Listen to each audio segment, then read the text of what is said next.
Батпан құйрық ертегісі. Қарны ашқан қасқыр тамақ іздеп арсалаңдап келе жатады.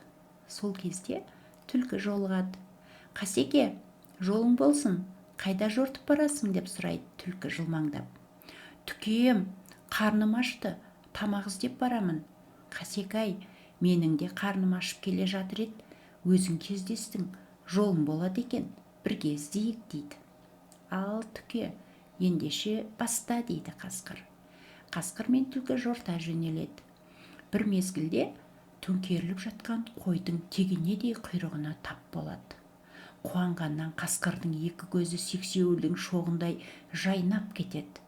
Оп-оңай табыла қалған тамаққа таңырқап түлкіден сұрайды: «Түке, бұл не қылған батпан құйрық? Тегіннен тегін айдалада жатқан құйрық».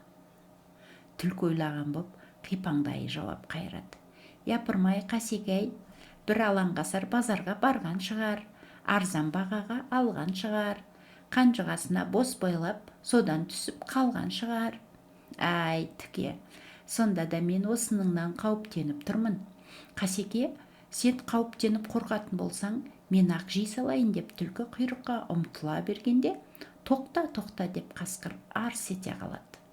Түлкі жалт беріп, құйрығын бұлғаңдатып, шоңқиып отыра кетеді.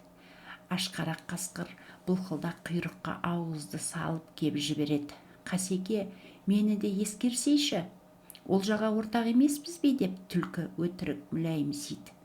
Қасқыр оған ала көзімен ажырая қарап, тісін ақситып, «Былжырама» дейді де қойдың тегенедей құйрығын төрт-ақ асап, толғап қылғи салады.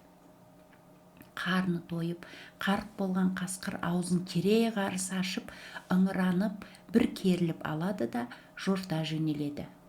Іші біліп, мұртынан күліп, қасқырдың соңынан келе жатқан түлкі: «Апырай, Қасек-ай, әлгі май құйрықтан тым болмаса бір асам дәм таттырмадыңыз-ау» деп күңкілдейді.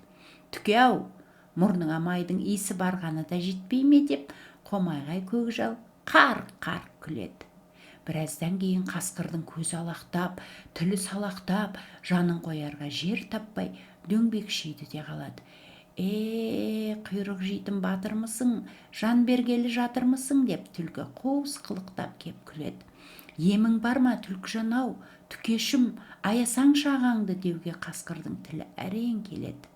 У барған ішке су барса, тез өлтіретінін білетін түлкі: «Удың емі су болады, Қасеке, су ішсең, жаның қалады, сәтін салса» дейді. Қасқыр бар қалған күшін жинап, суды тілімен жалап алады да қалпақтай ұшып түседі. «Міне саған батпан құйрық, айдалада тегіннен тегін жатқан құйрық» дейді түлкі өз жөніне кете барады.